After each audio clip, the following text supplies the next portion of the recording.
आज हम भजन संहिता में भजन 101 का अध्ययन करेंगे।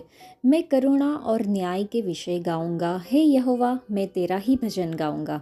मैं बुद्धिमानी से खरे मार्ग में चलूंगा। तू मेरे पास कब आएगा? मैं अपने घर में मन की खराई के साथ अपनी चाल चलूंगा। मैं किसी ओछे काम पर चित्त न लगाऊंगा। मैं कुमार्ग पर चलने वालों के काम से घिन रखता हूँ। ऐसे काम में मैं न लगूंगा। टेढ़ा स्वभाव मुझसे दूर रहेगा। मैं बुराई को जानूंगा भी नहीं। जो छिपकर अपने पड़ोसी की चुगली खाए उसको मैं सत्यानाश करूंगा। जिसकी आंखें चढ़ी हो और जिसका मन घमंडी है उसकी मैं न सहूंगा। मेरी आंखें देश के विश्वास योग्य लोगों पर लगी रहेगी कि वे मेरे संग रहे। जो खरे मार्ग पर चलता है वही मेरा टहलुआ होगा। जो छल करता है वह मेरे घर के भीतर न रहने पाएगा। जो झूठ बोलता है वह मेरे सामने बना न रहेगा। भोर ही भोर को मैं देश के सब दुष्टों को सत्यानाश किया करूँगा, इसलिए कि यहोवा के नगर के सब अनर्थकारियों को नाश करूँ। इस भजन में परमेश्वर की दया और न्याय की प्रशंसा दाऊद करते हैं।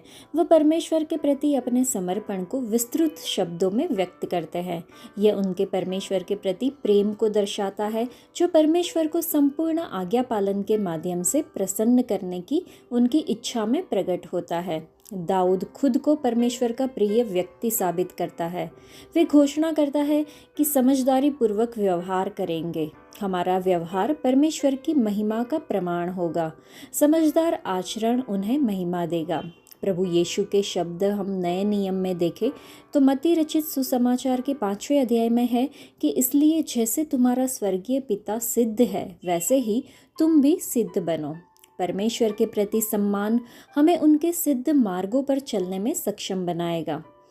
दाऊद चाहते हैं कि परमेश्वर उनके पास आए। वे जानते हैं कि परमेश्वर की उपस्थिति के बिना वे एक सफल राजा नहीं बन सकते। प्रभु यीशु मसीह कहते हैं कि तुम मुझ में बने रहो और मैं तुम में। जैसे डाली बेल में बने बिना स्वयं को फल नहीं दे सकती, वैसे ही तुम भी मुझ में बने बिना फल नहीं दे सकते। जब तक परमेश्वर हमारे अंदर और हम उनके अंदर नहीं रहेंगे, तब तक हम आध्यात्मिक रूप से कुछ भी प्राप्त नहीं कर सकते। दाऊद अपने घर के भीतर पूर्ण हृदय से चलने का वचन देता है। केवल दूसरों के सामने आध्यात्मिक होना पर्याप्त नहीं है, हमें अपने परिवारों में भी अपनी धर्मनिष्ठा प्रदर्शित करनी होगी। व्यक्ति को अपने परिवार का अच्छी तरह से प्रबंधन करना चाहिए, ऐसा पहले तीमुथियुस की पत्री में लिखा है। आगे दाऊद यह तय करता है कि वे अपनी आंखों के सामने कुछ भी बुरा नहीं रखेंगे। पवित्र शास्त्र कहता है कि जो बुरा देखने के लिए अपनी आंखें मूंद लेता है वही उच्च स्थान पर निवास करेगा। हमारे सभी सांसारिक कार्यों में हमें यह सुनिश्चित करना चाहिए कि जिस पर हम ध्यान केंद्रित करते हैं ये उचित और अच्छा हो और परमेश्वर द्वारा निषिद्ध किसी भी चीज़ से बचे। दाऊद घोषणा करते हैं कि वे पीछे हटने वालों के कार्यों को अस्वीकार करेंगे और ऐसी कोई भी चीज़ उन्हें नहीं जकड़ेगी।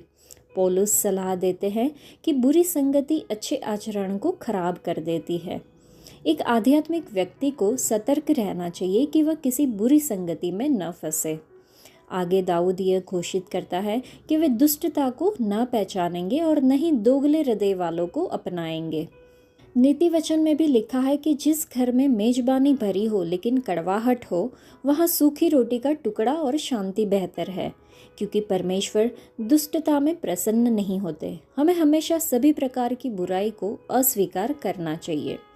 जब हम परमेश्वर के वचन को अपना मार्गदर्शक बनाते हैं और उनकी महिमा को अपने उद्देश्य बनाते हैं, तब हम पूरे हृदय से सिधाई के मार्ग पर चल सकते हैं और हर प्रकार की बुराई का त्याग कर सकते हैं। तो हमें सोचना होगा कि क्या हम परमेश्वर के वचन को अपना मार्गदर्शक और उनकी महिमा को अपना उद्देश्य बना रहे हैं, ताकि हम पूर्ण रूप से सिधाई के मार्ग पर चल सके। दाऊद ने विश्वास योग्य लोगों की ओर ध्यान दिया और यह निश्चय किया कि वे उसके साथ रहेंगे। जब उसे नेतृत्वकर्ताओं की आवश्यकता थी तो उसने देश के विश्वास योग्य लोगों को चुना। समझदार नेता हमेशा सत्ता सौंपने से पहले विश्वास योग्य व्यक्तियों की खोज करता है। इसी प्रकार हमारे उद्धारकर्ता और प्रभु यीशु मसीह की दृष्टि उनके विश्वास योग्य लोगों पर है जो निष्ठा के साथ सुसमाचार का प्रचार करते हैं। वह उन्हें जीवन के मुकुट का पुरस्कार प्रदान करते हैं जो कभी मुरझाता नहीं है। मसीह की दृष्टि मंदिर के विश्वास योग्य सदस्यों पर भी है जो सच्चे वचन के प्रति समर्पित रहते हैं।